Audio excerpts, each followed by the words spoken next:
The massive windows of the Galactic Council's meeting chamber showed the endless sea of stars beyond. Ambassador James Reed stood at the podium, his gray suit neat and crisp despite the long journey from Earth. This was humanity's first appearance before the Council, and he intended to make a good impression. The chamber itself was a sight to behold. Curved walls rose hundreds of feet high, decorated with the flags and symbols of 1,000 alien civilizations. Representatives from across the galaxy sat in tiered seats, their forms ranging from nearly human to completely alien. Some floated in special tanks filled with their native atmosphere, while others required environmental suits just to exist in the same room. Reed cleared his throat and began his prepared speech. Honorable members of the Galactic Council, I bring greetings from Earth and the United Human Systems. A snort of derision echoed through the chamber. Reed paused, his eyes finding the source. Lord Grey of the Blue Star Empire. The alien lord's blue-tinted skin gleamed under the chamber's lights, his 4 eyes narrowed in what Reed recognized as contempt. Something amusing, Lord Grey? Reed asked, keeping his voice level. He had spent months studying alien body language and diplomatic protocols. He knew when he was being mocked. Lord Grey rose from his seat, his ceremonial robes shimmering with embedded lights. Indeed, Ambassador, I find it amusing that we're even entertaining this presentation. He waved one of his 4 hands dismissively. Your species only achieved faster than light travel 50 years ago. You still use primitive fusion drives for most of your ships. Half your population still lives on your death world of a planet. Several other representatives shifted uncomfortably in their seats. Making fun of a species' homeworld was considered extremely rude in galactic society. But Lord Grey wasn't finished. We've observed your development. You still fight among yourselves. Your technology is centuries behind the galactic standard. Your weapons are crude.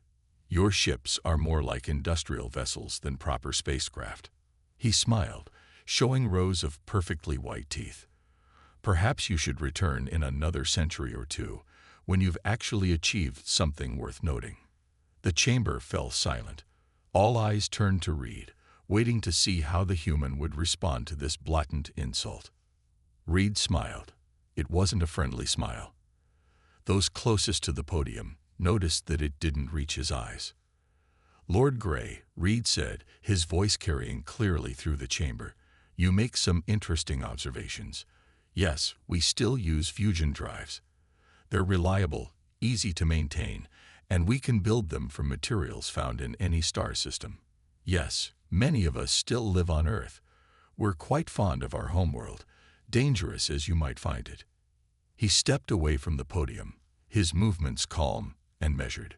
But I would suggest that you're missing some important points. We achieved in 50 years what took many species centuries. We built our civilization on a world that should have killed us. We survived ice ages, predators, diseases, and our own mistakes. We learned to adapt, to improvise, to overcome.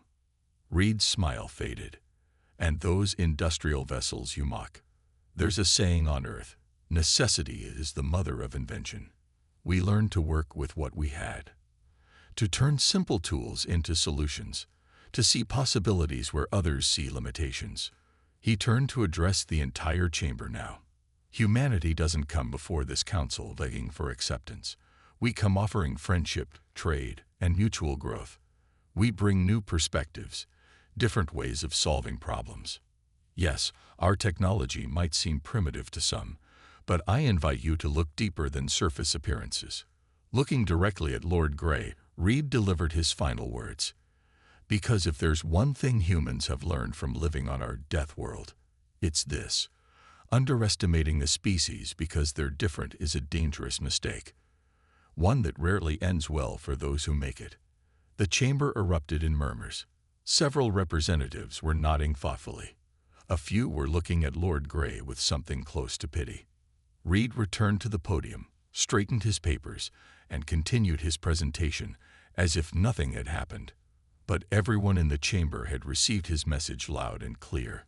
Humans might be new to the galactic stage, but they were not to be trifled with. 3 months after Ambassador Reed's speech to the Galactic Council, the Red Valley mining colony on Mars went dark. Commander Jack Stone was in the middle of his morning inspection when the colony's communications system picked up multiple ships entering Mars orbit. Unidentified vessels.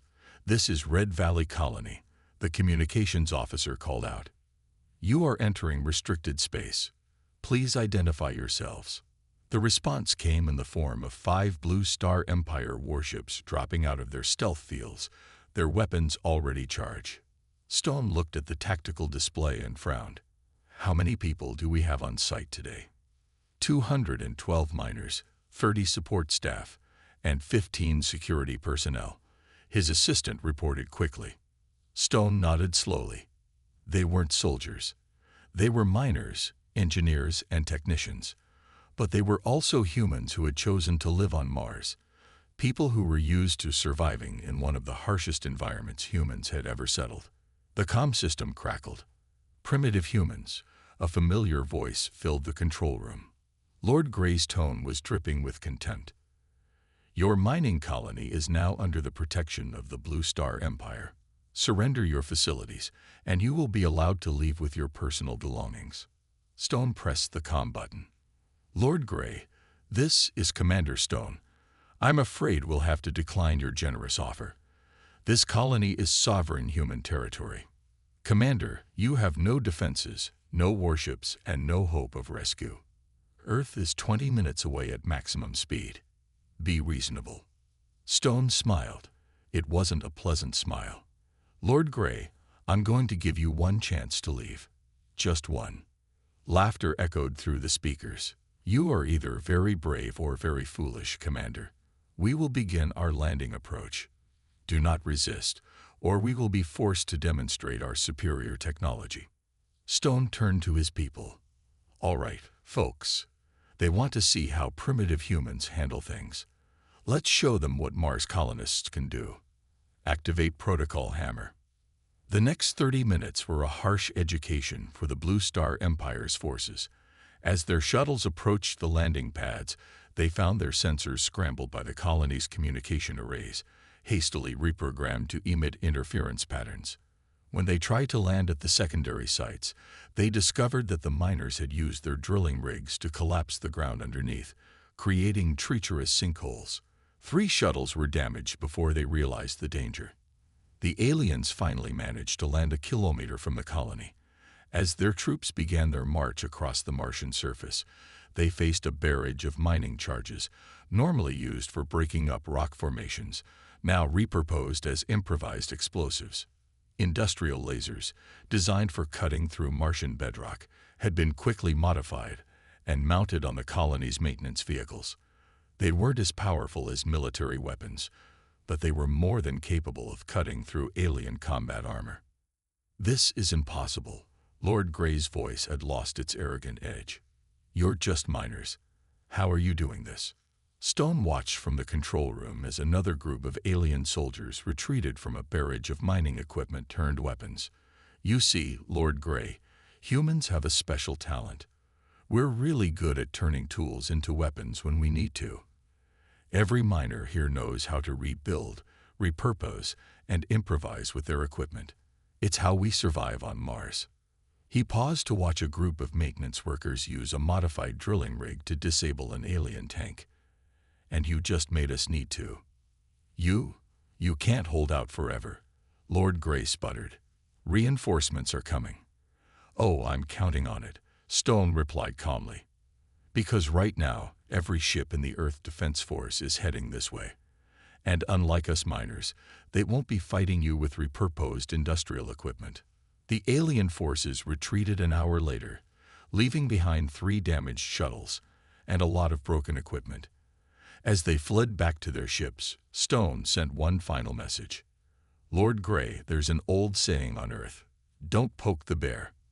Next time you think about attacking humans, remember, you couldn't even beat our miners. The United Earth Defense Force headquarters buzzed with controlled activity. Admiral Thomas Wells stood before the main display screen, watching as hundreds of ships emerged from hidden bases across the solar system. His face showed no anger, just cold determination. "Status report," he ordered. "All fleet elements responding, sir," his executive officer replied. "The Jupiter shipyards have activated their defense grid. The Venus orbital platforms are online. The moon base has launched all combat-ready vessels." Wells nodded. The Blue Star Empire, like many alien races, had assumed Earth kept most of its military power close to home. They were wrong. Humans had learned long ago not to keep all their eggs in one basket. "Message from Earth Command. Sir," the communications officer announced. "We are now at War Status 1. All civilian ships are to dock at the nearest safe port. The President has authorized full military response." Wells turned to address the command center. "Ladies and gentlemen, the Blue Star Empire thought they could attack our people and face no consequences. They believed their superior technology would give them an easy victory." He paused, looking at each officer in turn. They were mistaken. The tactical display showed the enemy fleet regrouping near Martian orbit. They had brought reinforcements, 30 warships in total. Under normal circumstances, it would have been an overwhelming force. "Launch Operation Thunderstrike," Wells ordered. Across the solar system, humanity revealed its true military strength. From the asteroid belt, hundreds of small, fast attack craft emerged from hidden bases built inside hollow rocks.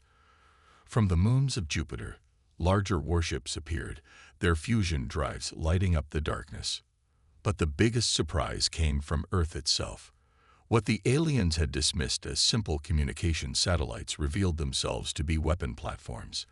What they had marked as cargo ships transformed into warships, their civilian shells falling away to reveal military hardware. "Enemy fleet is detecting our ships," the sensor officer reported. "They're moving into defensive formation." Wells smiled grimly. "Send them a message, simple and clear." The communication officer nodded. "This is Admiral Wells of the United Earth Defense Force to all Blue Star Empire vessels. You have attacked human territory and endangered human lives. Surrender now or be destroyed." Lord Gray's response came quickly. "You dare threaten us? Your primitive weapons cannot match our superior technology." "Superior technology," Wells mused quietly. "Show them what primitive humans can do. All ships, execute Battle Plan Delta." What followed was a harsh lesson in human warfare. The small asteroid belt ships attacked from multiple directions, their fusion drives pushing them at speeds the alien ships struggled to track. The Jupiter fleet launched waves of drones, simple, expendable machines that overwhelmed the enemy's sophisticated defense systems through sheer numbers. Earth's orbital platforms fired specially designed electromagnetic pulses, disrupting the aliens' shield systems. Their superior technology proved vulnerable to humanity's simpler, more robust weapons. "Sir," the tactical officer reported, "enemy fleet is in disarray. Their formation is breaking up." Wells watched as the Blue Star Empire's ships tried to regroup. Their tactics were textbook perfect and completely predictable. They fought like they had trained, but humans fought like they had evolved. Adapting, improvising, surviving. "Launch the second wave," he ordered. "Let's show them why Earth is called a death world." More ships appeared, these launching from hidden bases on Mars itself. The alien fleet found itself caught between multiple attack forces, their expensive shields failing against weapons they had dismissed as primitive, their sophisticated targeting systems confused by simple electronic warfare techniques. "Message from the enemy flagship," the comm officer announced. "Lord Gray is requesting terms for surrender." Wells shook his head. "No terms. Unconditional surrender only. Tell him he can either stand down his ships now, or we'll demonstrate why attacking humans was the worst mistake his empire ever made." As the alien ships powered down their weapons, Wells sent a final message to Earth Command. "Phase 1 complete. The enemy fleet is neutralized. Requesting permission to proceed with Phase 2, the push into Blue Star Empire territory." The response was immediate. "Permission granted.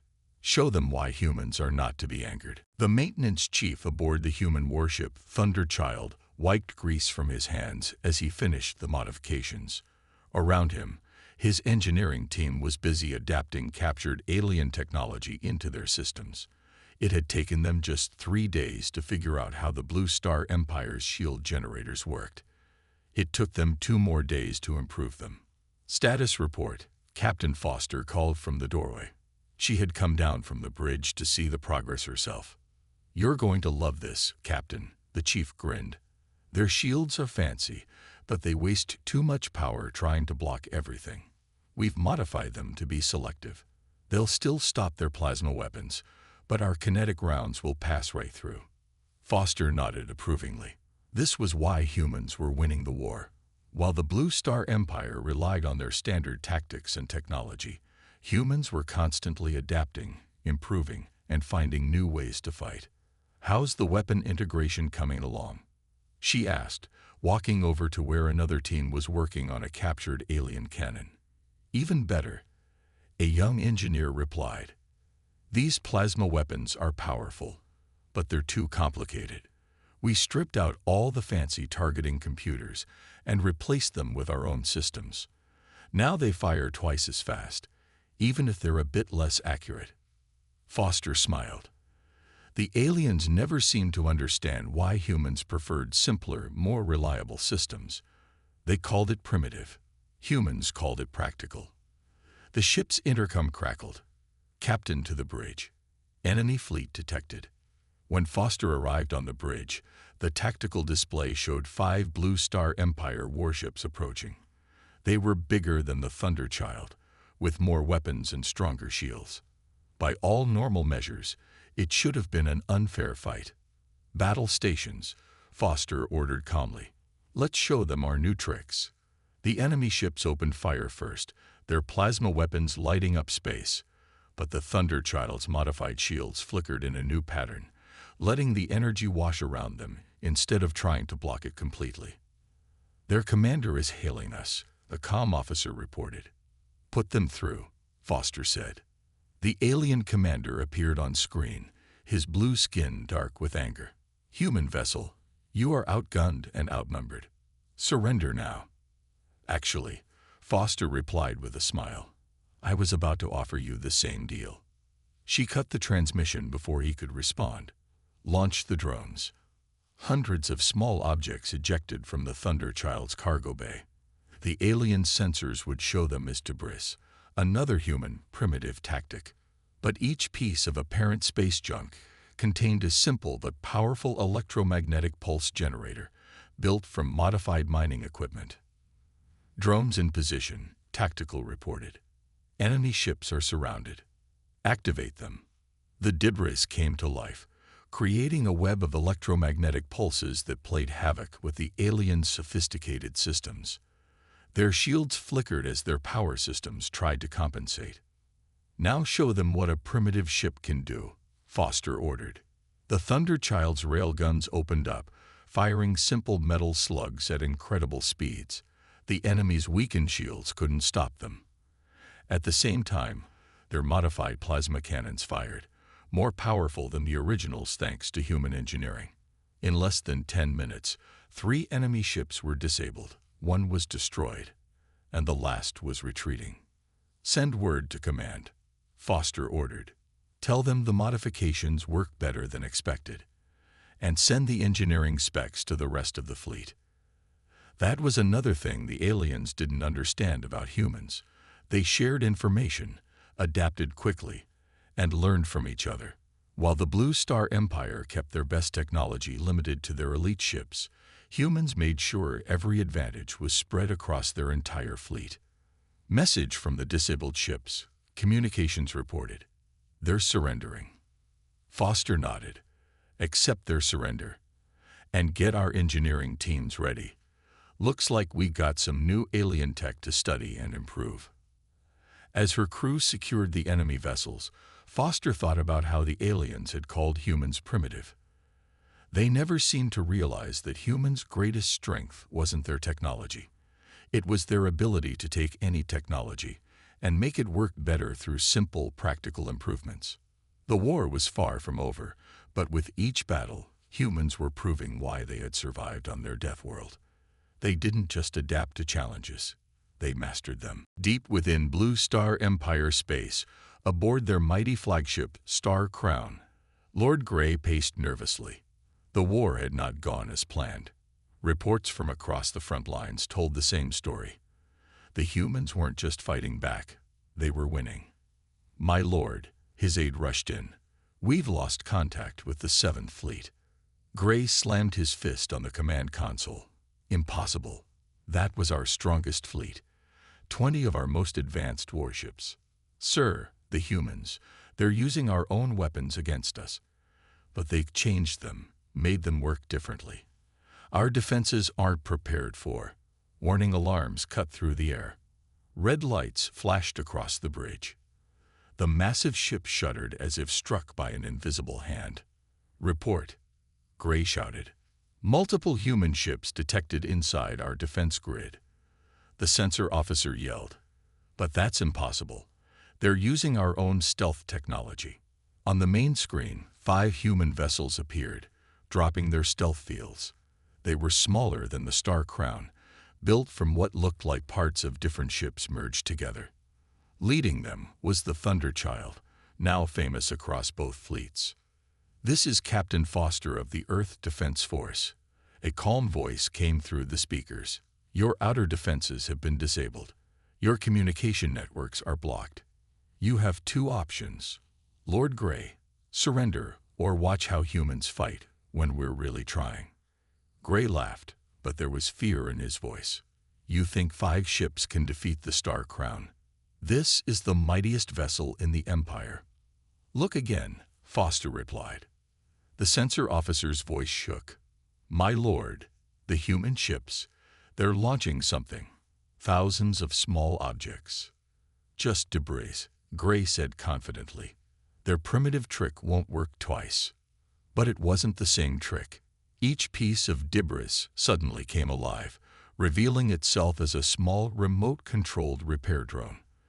The humans had taken their maintenance robots, stripped them down to the basics, and turned them into boarding craft. "Interesting thing about your mighty ship."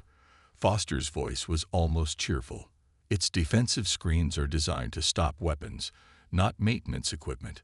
We learned it from the ships we captured." The Star Crown shuddered again as hundreds of small drones attached themselves to its hull. Each carried a small team of human engineers and soldiers, experts at turning enemy technology against itself. "Security teams to all decks," Grey ordered, but it was too late. All across the massive ship, humans were breaking in through maintenance hatches and emergency airlocks. They weren't just soldiers, they were engineers, technicians, and mechanics. People who understood how things worked and, more importantly, how to make them stop working. Engineering deck compromised. Weapon control is not responding. Shield generators are shutting down. We're losing power to all sections. In less than an hour, the mighty Star Crown, pride of the Blue Star Empire, was dead in space. Its engines were silent, its weapons powerless, and its bridge sealed off from the rest of the ship. Lord Grey stared at his useless command console as the bridge doors slid open. Captain Foster walked in, accompanied by a team of human soldiers and engineers. She looked around the advanced alien bridge and smiled. "You know," she said conversationally, "all this fancy technology is impressive, but you never understood something basic about humans." "And what's that?" Grey asked bitterly. "We don't just adapt to use new tools," Foster explained. "We master them. Then we improve them. Then we teach others to do the same. Your people kept your best technology limited to your best ships. We took everything we learned and shared it across our whole fleet." She pulled out a simple tablet computer. "Now about that surrender. The terms are already written up. And don't worry, we've made them very clear and simple, just like humans prefer things to be." As Grey looked at the tablet, he finally understood. It wasn't humanity's weapons that had defeated them. It was their ability to learn, adapt, and work together. They hadn't just beaten the Empire. They had completely outthought it. The Galactic Council chamber was silent as Representative White watched the recordings from the war. The massive screens showed human ships dismantling the Blue Star Empire's defenses piece by piece. Other representatives shifted uncomfortably in their seats, particularly those who had once mocked humanity's primitive technology. "As you can see," Ambassador Reed said from the podium, his voice calm and measured, "the conflict is effectively over. The Blue Star Empire's main fleet has surrendered. Their capital worlds have agreed to cease all hostilities. This is unprecedented," White said, his silver skin reflecting the light. "No species has ever defeated the Empire so thoroughly, and certainly not a newcomer race." The screens now showed human engineers teaching captured Empire crews how to improve their own ships.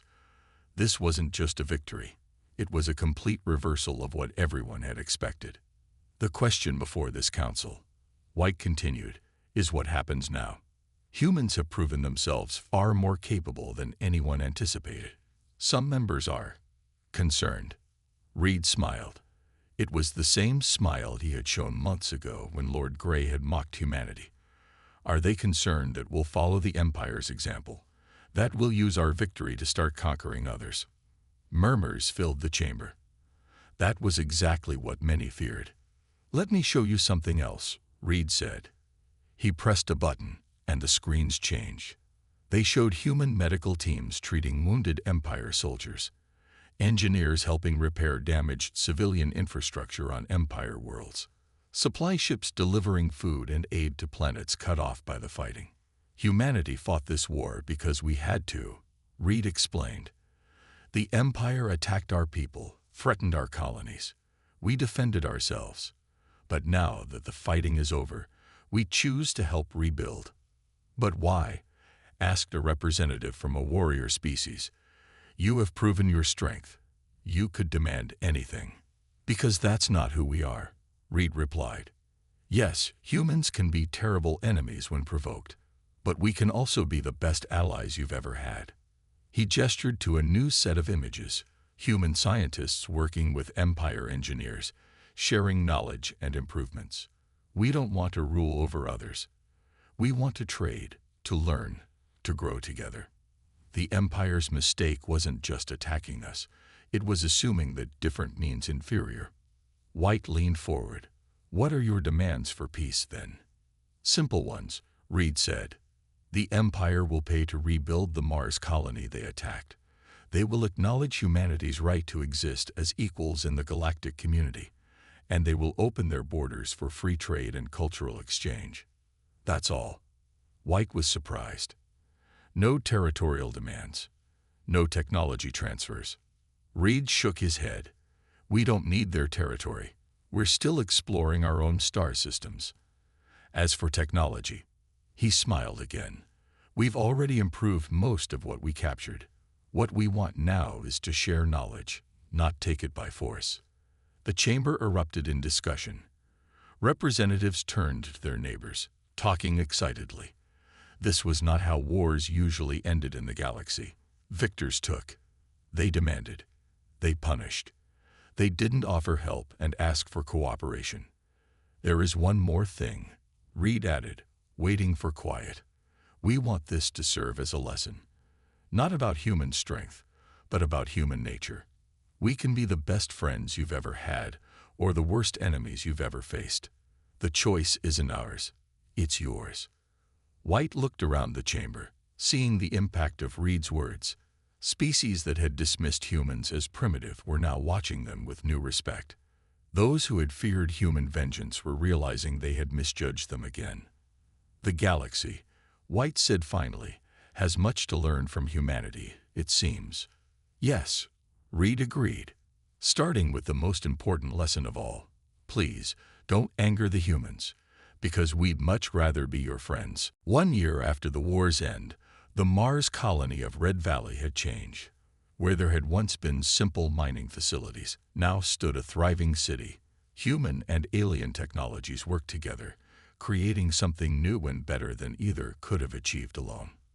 Commander Stone stood at the observation deck, watching ships land at the spaceport. Among them was a Blue Star Empire vessel, bringing a delegation for the anniversary ceremony. He smiled at the irony.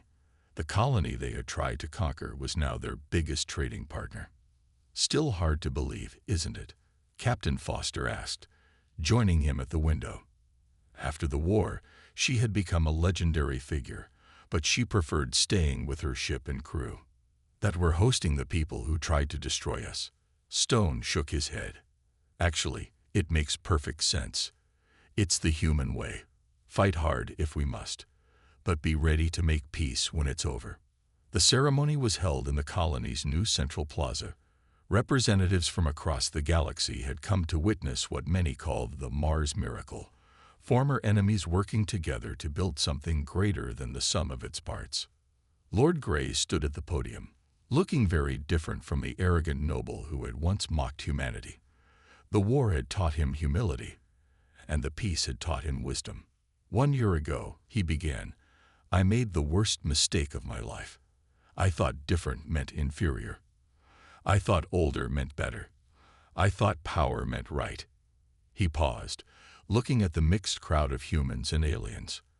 I was wrong about everything.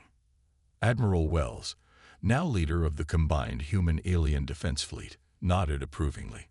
The former enemy ships now trained together, each learning from the other's strengths. Humans taught us something remarkable. Gray continued. They showed us that true strength isn't about having the most advanced technology or the biggest ships. It's about adaptation, cooperation, and the wisdom to know when to fight and when to extend a hand in friendship. The crowd watched as he unveiled a new monument, a simple design of metal and stone, showing human and alien hands clasped together. Below it were written the words that had become famous across the galaxy. Please, don't anger the humans. They make much better friends than enemies. Ambassador Reed took the podium next. A year ago, we stood before the Galactic Council as defenders of our home. Today, we stand here as partners in a greater future. The Blue Star Empire has kept every promise they made.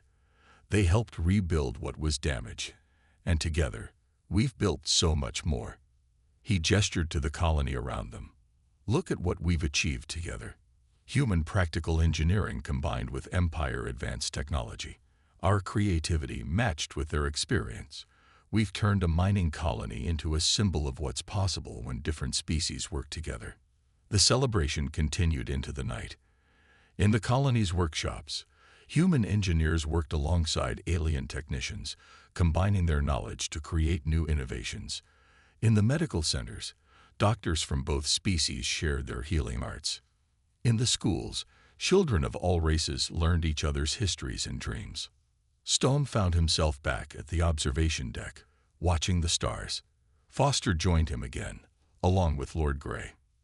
You know, Grey said quietly, the Empire spent centuries trying to prove we were superior. It took humans to show us that being different isn't about better or worse. It's about bringing unique strengths together. That's the real lesson, Foster agreed. Not just don't anger the humans, but don't let pride blind you to possibilities. Stone smiled as a new ship appeared in the sky. A vessel built by human and alien engineers working together. It represented everything they had learned. That enemies could become friends, that differences could become strengths, and that the future was brighter when built by working together. In the end, Stone said, that's the most human thing of all, turning challenges into opportunities and enemies into allies. As the three watched the stars together, the message that had started as a warning had become something more, a reminder that in the vast galaxy, understanding and cooperation would always be stronger than fear and pride.